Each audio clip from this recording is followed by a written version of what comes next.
السلام علیکم ورحمۃ اللہ وبرکاتہ۔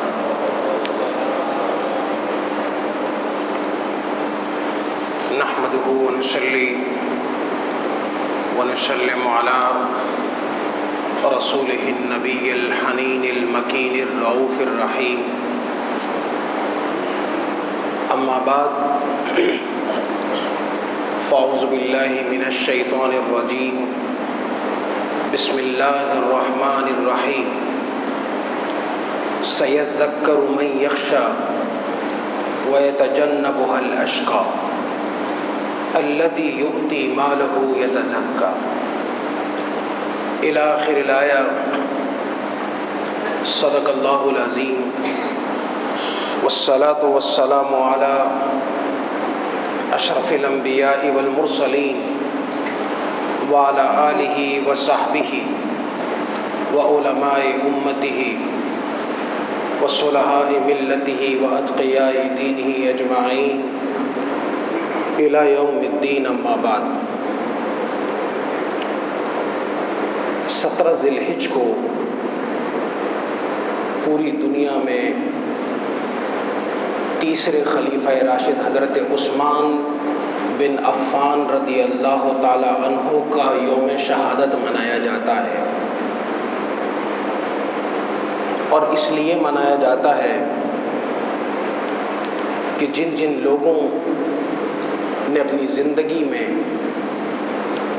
بڑے کام کیے، قربانیاں پیش کی، اسلام کی عظمت اور سربلندی کے لیے جان اور مال کو اللہ کی راہ میں لگایا،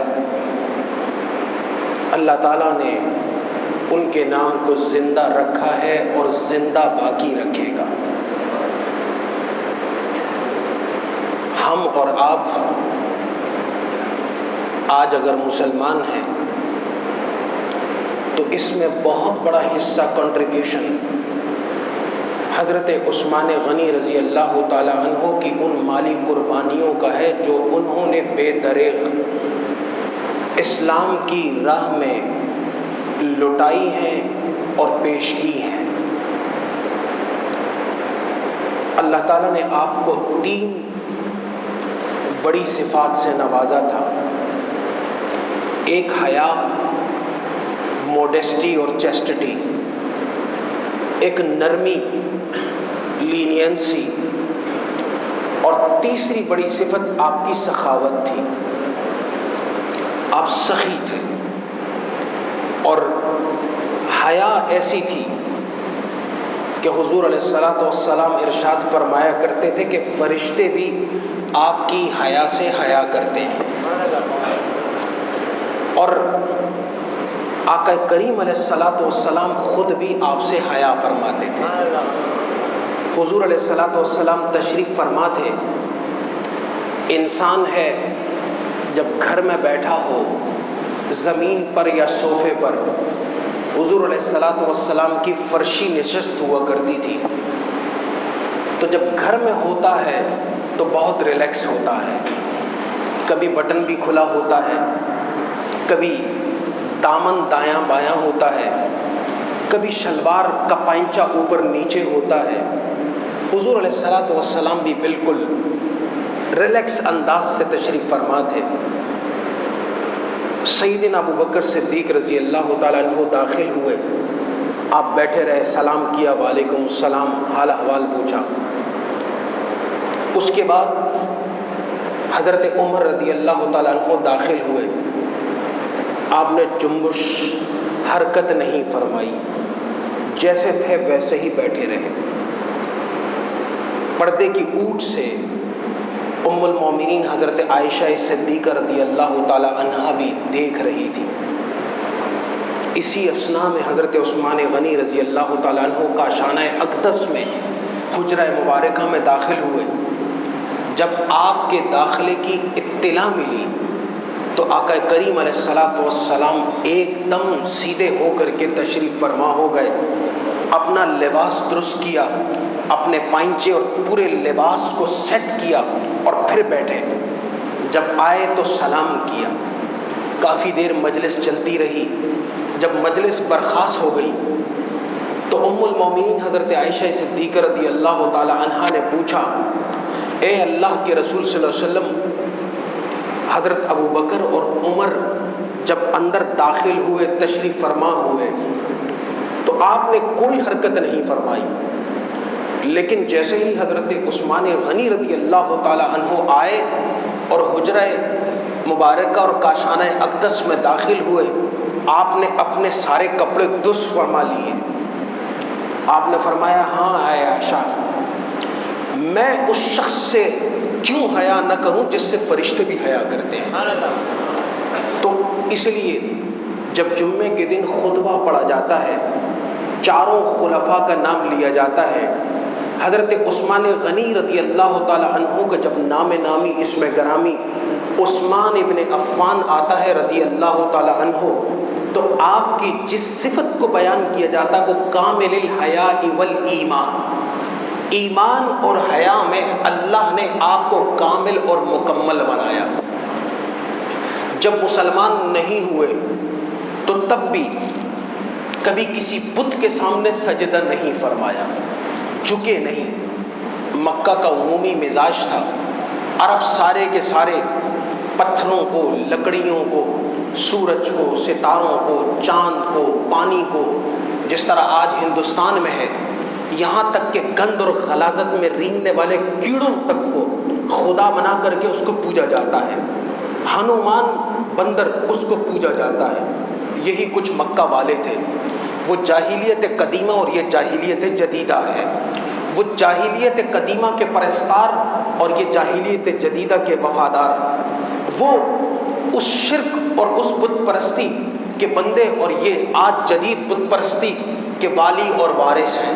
اس وقت حضور علیہ الصلاۃ والسلام کا مقابلہ اور سامنا ان مشرکوں کے ساتھ تھا، ان بت پرستوں کے ساتھ تھا، اور آج اہل پاکستان کا، اہل اسلام کا نہیں، کیونکہ اہل اسلام اپنے آپ کو اہل اسلام سمجھتے ہی نہیں۔ ان کے حکمرانوں کو اپنے مسلمان ہونے کا شعور ہی نہیں ہے، انہیں اپنے ڈیموکریٹک ہونے کا شعور ہے، انہیں اپنے عرب ہونے کا شعور ہے، انہیں اپنے نازی ہونے کا شعور ہے، اپنے فاشسٹ ہونے کا شعور ہے، انہیں اپنے کمیونسٹ ہونے کا شعور ہے، انہیں اپنے مسلمان ہونے کا شعور اس لیے نہیں کہ انہیں اللہ نے یہ اسلام ویسے ہی مفت میں عطا کر دیا۔ وہ سمجھے کہ شاید ہمیں مسلمان ہی پیدا ہونا تھا، حالانکہ اسلام اللہ کی نعمت ہے۔ اللہ تعالیٰ بے قدروں سے چھین لیتا ہے اور قدر والوں کو لوٹا دیتا ہے۔ اللہ تعالیٰ نہ کسی عرب کا محتاج ہے، نہ کسی عجم کا محتاج ہے، اور نہ کسی مشرق کا محتاج ہے، اور نہ کسی مغرب کا محتاج ہے۔ جہاں اس کے دین کی نعمت کی قدر کرنے والے لوگ ہوں گے، اللہ تعالیٰ بالآخر اس نعمت کو ناقدروں سے لے کر کے واپس قدر والوں تک لوٹا دے گا۔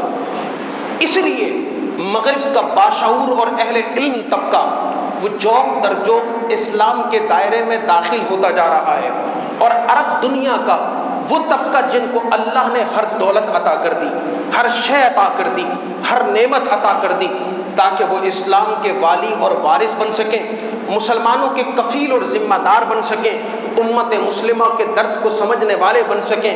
ان کی بدبختی یہ ہے کہ انہوں نے اسلام کو ایک ثانوی چیز سمجھ لیا، اضافی چیز سمجھ لیا، دنیاوی چیز سمجھ لیا، اس سے دستبردار ہو گئے، اور دنیا جس کو حضور علیہ الصلاۃ والسلام نے فرمایا کہ اس کا طلبگار وہ کتا اور کتے سے بدتر ہے، وہ اس کے طلبگار بن گئے۔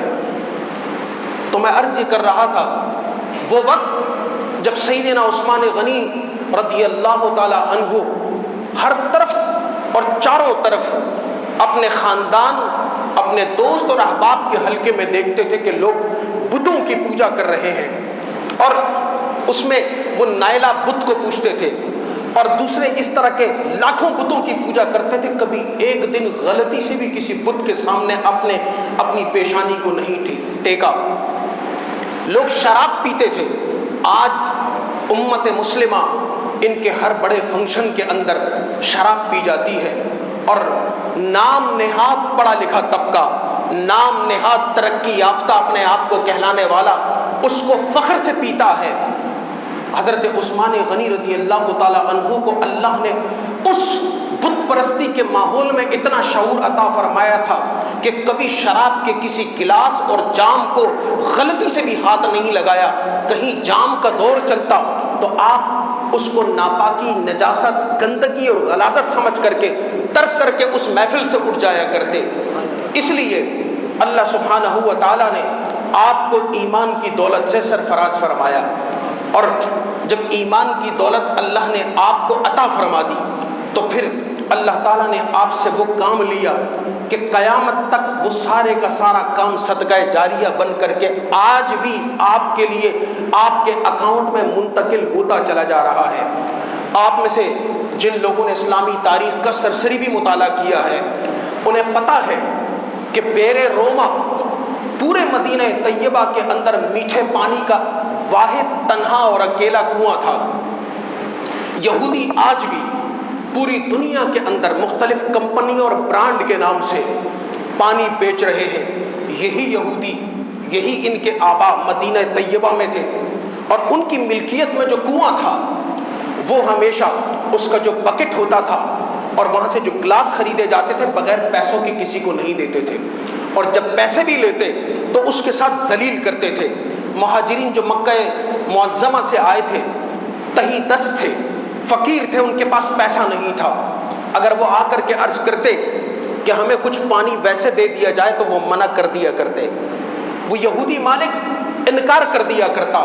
حضور علیہ الصلوۃ والسلام نے اعلان فرمایا ہے کوئی جو بیر روما کو لے کر کے مسلمانوں کے لیے وقف کر دے.